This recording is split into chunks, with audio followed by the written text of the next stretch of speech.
Tony also push out, but at the same time, James Bond comes through. RWM will be able to shut down. Shizo getting the kill. James Bond also takes to Veldora as well. And it seems that they're going to go all out here. Dur will be able to pick up. RWM have already clears out, at least shut it down. But Klukun managed to take down James Bond. But Puppet in the scene right here, Dur did manage to take off Veldora.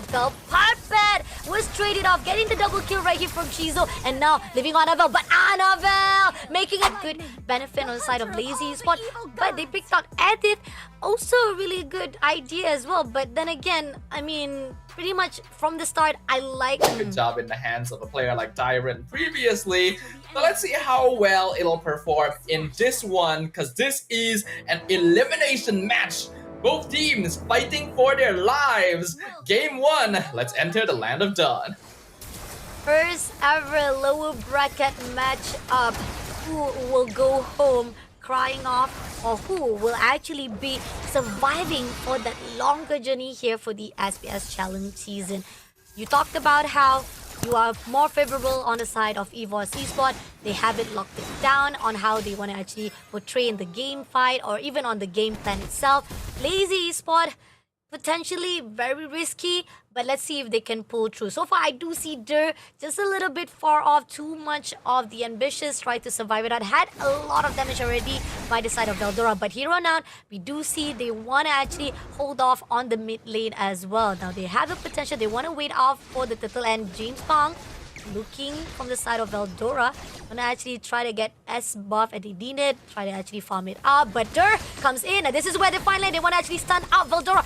Almost getting gold, the kill that they wanted. They actually go in for the double gang up. But at the same time, Tony tried to back things up, doesn't able to do so. So at least with the investment they done, a lot of resources been put out.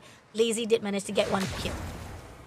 So I am noticing this is a Badang Arome on the side of EVOS Esports, so they will probably be going into the Thunderbelt build, and unfortunately, going for a Badang Arome is a little bit risky because you're not going to be able to match up to the movement speed of a Khalid Roam. That's why Lazy Esports was able to get up into the EXP lane to gank Veldora a lot sooner than Tawny was able to respawn, and that's actually a very important gank for Lazy as well. Up until now, Veldora had been winning lane priority against Dur, and they needed to make sure to affect that lane somehow so that the Edith could come join the turtle fight and maybe hit level 4 a bit more smoothly. But because they were successful with that one, it looks like James Punks will be able to get the turtle quite easily for Lazy. Not even able to actually steal it. Tony tried to actually sneakily try to actually have a lot of push out to the side of Hotbed. They even tried to actually go in for the RWM, immobilizing Shizo. Shizo had to back away. Tony tried to actually continue on, tried to actually had that connection, but doesn't manage to do so. Only managed to try to actually steal away the buff, but denied immediately by Lazy. Shizo also had to use the flicker there just to make sure that Annabelle didn't suddenly turn around and get a free kill on him early. But they're going in all out to Klokun. Will be the 1-second kill right here at the same time. Right at this instant, Annabelle had to pull away. Tony, a little bit overextension, managed to flicker, move off from the side of Lazy. And at the same time, Lazy has already done so much damage, they don't need to go for the extension. So far, I am definitely liking what Pakbet is doing with this Khalid Roam. You can see even making sure that Nikki cannot safely recall back home and keeping him in place for the rest of the team to come in. Flicker Raging Sandstorm. Nikki, oh my god, but no, the overextension being done. Annabelle will be able to get the double kill. Oh, needed for the trade-off by the side of EVOS Esports. Crazy stuffer. That was a good attempt by Lazy. Like I mentioned, Pakvet keeping Nikki in lane long enough for the rest of his team to show up and finish off the Irritel, but then overstaying their welcome behind the tower and not really having tools to be able to escape from a high mobility assassin. Annabelle comes in and gets 2 kills for himself. That is actually a really bad gold injection for Lazy Esports. You never want to give the Joy the lead like this, especially when you're playing on an alpha yourself. So that is something that EVOS can play around going forward. And we are seeing how Team EVOS did manage to actually turn things around. Annabelle made it that double kill. That's what they needed coming in from EVOS Esports. But now they're going to actually try to contest that turtle for the second one. You see, Lazy was able to get away very quickly, but EVOS is not going to allow it for the second time. Uni right in the bushes. Dur will be able to spot it out, but they clear it out. But actually hold it ground for Dur. But Dur managed to move away. RWM been thrown out to shut down Parbet as well as Veldora try to go on a one-on-one, but doesn't manage to pull through. But at the same time, Parbet having some composure right here will deny EVOS to take him down. Very well played by Lazy there, actually keeping themselves composed, like you pointed out. Parbet being able to tank a lot of damage with that quicksand guard. The Raging Sandstorm actually initially missed. It didn't really contribute too much to things. But now even the orange buff gonna be invaded right now. Looks like Annabelle still able to secure it, not even having to use the retribution. Lazy rotating over to the bot lane. Oh, Parbet almost close enough to actually get the hit that he's needed, but it's not gonna be easy. As we say, Lazy Spot has a really good composure, but now we're back into the game itself. Still numbers coming in from T to 2. Economy-wise, Lazy Spot is still in the lead with 1,000 plus points going into their side. Now, EVOS, they will try to actually get a hold of composure, get the buff they needed, farms it out, and it seems that we do see Parbet is being left off to roam around freely, and this is giving a lot of information that is needed for Lazy Esports. And it's exactly what a roam Khalid should be doing, taking advantage of his mobility and sustainability to keep an eye on how the map is rotating so that his team can make the most use out of that information. The first item is going to be completed on most of the cores at this point. Both teams going to be slowing things down just slightly. So far, still not really seeing the value of this Badang roam. I hope we get to see a bit more of it later on, but a big rotation from both teams to the bottom lane. They're eyeing this tier 1 down here. They are trying to actually figure out, can they actually find an opening? Tony is gonna deny it. Parbet just finds a way to actually just to at least bait out EVOS Esport. Clears out the minions, but will be denied immediately, and Lazy Esport just a push and pull right here, just try to actually bait out, but Lazy Spot is also a little bit hesitant. So the third turtle is coming up here, and they're gonna actually try to get it for themselves. Now Veldora is in the scene, will get the info they needed for Team EVOS. Parbet is just roaming around. Let's see who's gonna actually go in for the opening. RWM has already been opened, Dirt also shutting down, but had to be flickered away, had to move away immediately, but Tony will be the first one to be the victim of EVOS Esports. Very quick movements here from Lazy Esports, and the Badang once again being targeted. He really isn't as bulky as most other roamers are nowadays, so trying to walk forward to set things up is very risky for him when you have so much siege potential coming out of Lazy, and he just gets deleted in a single second after the Edith combo, keeping him in place. But we have to note that there are going to be some pretty notable key players on both sides for this game. Shizo so far has not been disrupted, 2 assists on the Granger, no death, should be farming very cleanly. And Annabelle is still riding off of the momentum of the 2 kills that he was able to secure earlier on in the game. The late game will actually come down to the duel between these 2 players in particular. And there you go, they're going in all out to Parbet, but Parbet managed to move away. Great, all the investment being put out by Parbet is just a wasteful coming in from EVOS, and this is where the fine line, they will try to actually punish it. Shizo coming in, and it seems that Tony also pushed out, but at the same time, James Bond comes through, RWM will be able to shut down Shizo, getting the kill. James Bond also takes down Veldora, double kill coming in, and now one more player to go to be taken out as we airborne straight away. Annabelle had to pull away before becoming a casualty, but 3 kills in the hands of Lazy Esport. That's a really big win.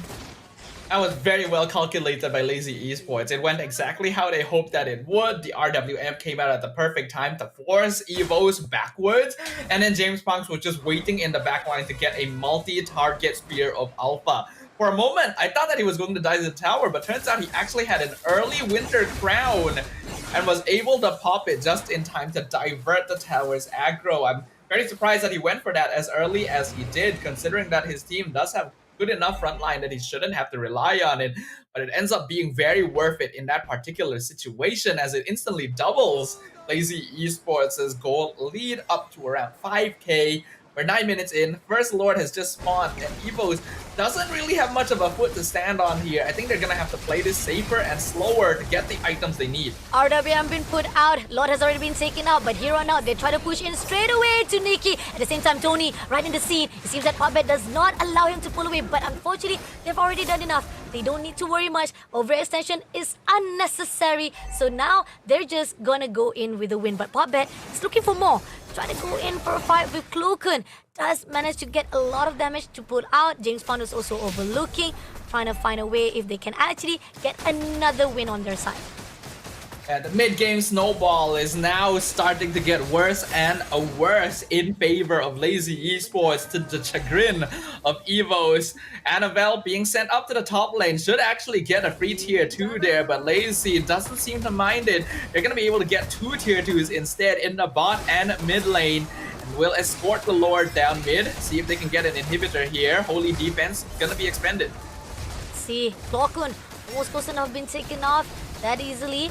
And it seems that they didn't manage to actually maneuver the occasion of the Lord marching into the mid. But here on out, RWM has already been invested. Just a little bit more turret will be taken out. But at the same time, Popbet pushing in. And it seems that Annabelle will be able to take down Shizo. Feldora takes down Kovskut. But Lazy Esport, they got what they needed. And they had to pull away before it gives more leeway to the side of EVOS Esports.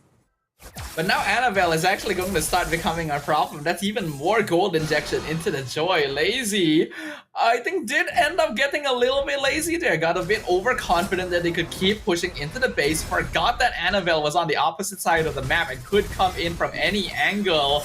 And they lost the entire back line. EVOS getting a bit more space now. Oh, Annabelle almost close enough to take down Popbet, but they managed to pull away, getting the turret for the mid lane. That's going to give more control on the side of EVOS. So it's almost balanced right here for both sides of the team, especially the fact that it's more in the favor of Team Lazy Esport. Yet they still have the control-wise, economy-wise still high on themselves as well. Now, Lazy Esport, they have to be cautious. There's one slip they already been done. They don't want to mess up again. Yeah, they cannot afford to mess up again. They still have a bit of a goal lead right now, but a Granger becomes more and more of an unstoppable mass the less and less he is targeted. So that was Shizo's first death of the game, actually, to his ultimate nemesis, the Joy. The rest of EVOS having a lot of difficulty catching up, but the Great Dragon Spear was just completed on Nikki not too long ago, so the Irritel can actually still do a respectable amount of DPS at this stage. And Lazy really needed to keep track of that gold lead that they had before. And they're trying to play a bit more aggro, taking control over the top riverside, since they know the Lord is going to be spawning up there, should be able to shut out the wave. And this is a pretty important objective for EVOS to contest. They only have 2 inhibitors left standing, and they're going to end up losing both of them if they're not able to stop Lazy from taking this Lord. Let's see, they even try to actually gang up to Annabelle. They will literally try to shut down Annabelle first so that they can have more composure on their side. Here trying to tease off Lord first of all, and then Veldora is overlooking. He's finding a way to actually go out for the fight first, and it seems that so far they haven't actually tagged off anyone. Shizo doing some damage to Veldora as well, and it seems that they're gonna go all out here. Dur will be able to pick off RWM, have already clears out, at least shut it down. But Cloakun managed to take down James Pond. But Popbet in the scene right here, Dur did manage to take off Veldora. Popbet was traded off, getting the double kill right here from Shizo, and now living on Annabelle. But Annabelle making a difference, clears out, and it is going to be a team effort right here by Team EVOS to take down the 4 players of Lazy Esports. Yeah, I had a suspicion that Annabelle was going to start becoming a problem, and I think Lazy Esports really should have considered things a little bit more there. It's fine to engage on the Tawny if you're able to remove him quickly, but you're doing it without considering the positioning of the rest of EVOS. Not only did you take a massive amount of burst damage from Cloakun instantly, you had no idea where Annabelle actually was in the team fight, and because of that, it's difficult for Shizo and Tovskut to make sure that they are safely positioned so that they don't have to worry about it. Annabelle could just take his time, wait until the rest of his team had bought the space necessary for his cooldowns to come back up, and then re-enter when there was no longer any CC for Lazy to play around. I think Dur needed to stay a little bit closer in as the final survivor to at the very least offer a body for Shizo to hide behind, because now EVOS have the Lord. They should be able to do some good damage with this. A lot of advantage coming in because of the Lord with the economy wise as well.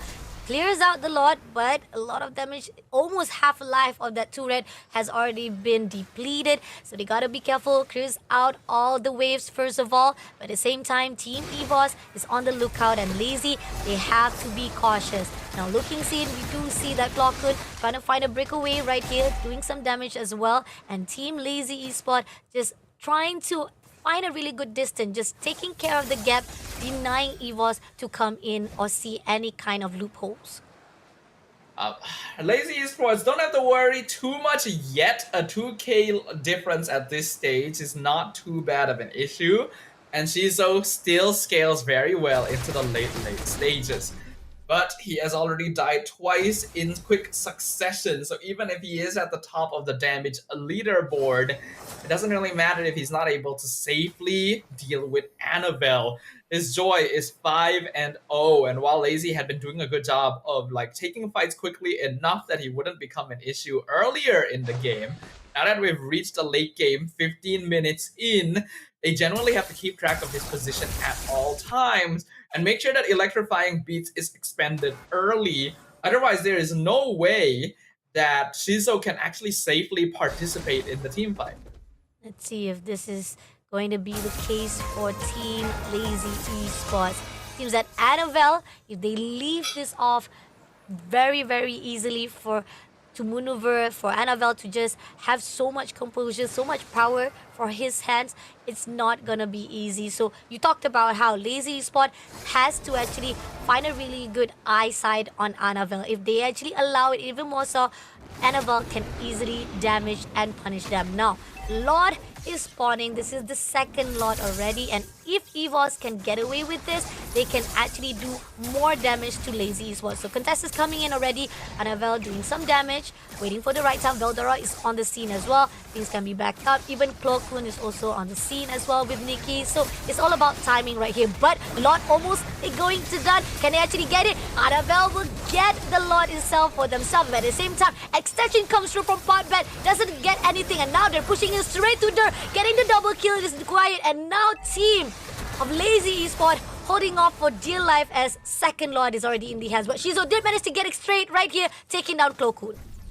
Well, taking down Clockhood will help a little bit, but I'm not sure how much. 20 seconds before the rest of Lazy Esports comes online, and Lord is pushing up top lane. EVOS Esports took very good advantage of the mistake being made right there, because they kind of jumped the gun, tried to initiate the fight onto Veldora before Choveskirt or Shizo was ready to follow up on it, and then they got dismantled.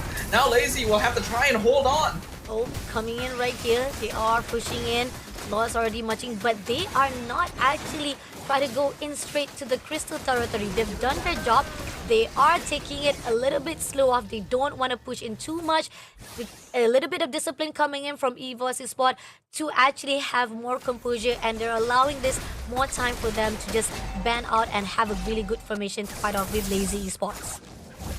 Lazy cannot be the ones to start the fight. They need to force EVOS to waste cooldowns before they themselves engage. So bullied is the correct word. He's actually got items now that allow him to survive and apply the CC needed before going down. Lazy needs to take this step by step. They need to refocus their thoughts and identify who the main issues are going to be. It is perfectly fine to try and target Tawny or Veldora to take them out first, but you gotta make sure that the team is not close enough to follow up. Otherwise, you are the one spending resources before you're ready to fight. And the fact that Annabelle is always there to actually clear it out or even connect the dawn at the end of it all. Even though they have to sacrifice Tony, Annabelle will clear things off, and that's where. And we do saw how, no matter how much they try to actually make sure that Clockhood shut down the opportunity of the deadly grabs, the eternal guard, it's still not enough, because Lazy Esport still is easily as possible can be picked out by Annabelle, and this is where the fine line that Lazy Esport are having a little bit of difficulty. But going back into the game here, we do see there's a lot of the efforts right here being imported or being invested by Lazy Esport to clear off all the waves, and is giving a lot of the freedom for EVOS to farm things out for themselves. I mean, Lazy has to reclaim space on the map like slowly by themselves. They can't afford to push up when they are not able to really secure vision. So they will probably be able to get out onto the river in time for the Lord to spawn. But Evo still has more map priority in general. Lazy has to slowly clear corners, basically act as a tactical squad entering dangerous territory, using that Death Sonata to scout out brushes. And they cannot jump the gun. They cannot be the ones to start the fight. They gotta try and bait Evos into doing it somehow. But they want to, and there you go. We're coming in for a fight already as James Bond. RWM will be denied immediately as NFL takes down the first blood. Dirt takes down Nikki as well, but Parbet is in the scene, and James Bond trying to go in for a fight with Clokun, but can he get it done? He did manage to take down Clokun, but Veldora comes in for the trade, and this is where the fight line Veldora gets the double kill to Parbet as well. Tony will be pushing into Dirt all alone by himself. He will be gang up. He tried to survive, but it's nowhere to be able to survive and escape as Team EVOS shuts down Lazy Spot for the team wipeout, and this is the key for their victory. If they can clear this out already, they can be able to shut it out. And we do see a marching of wave coming in at the top. If there's a possibility the march comes in and not in time for even Cholsko to survive it out, EVOS can just clear this and shut down this first round of match number 3. And it seems that you don't even need a march. They're already pushing in right at the mid lane. Crystal been done. Cove Squid, nothing could be done. The first win goes to EVOS Esports. EVOS Esports held out strong, waited for their timing and their power spike because they knew that this Joy would eventually be able to counteract the positioning of Lazy Esports. And unfortunately for Lazy Esports, they just didn't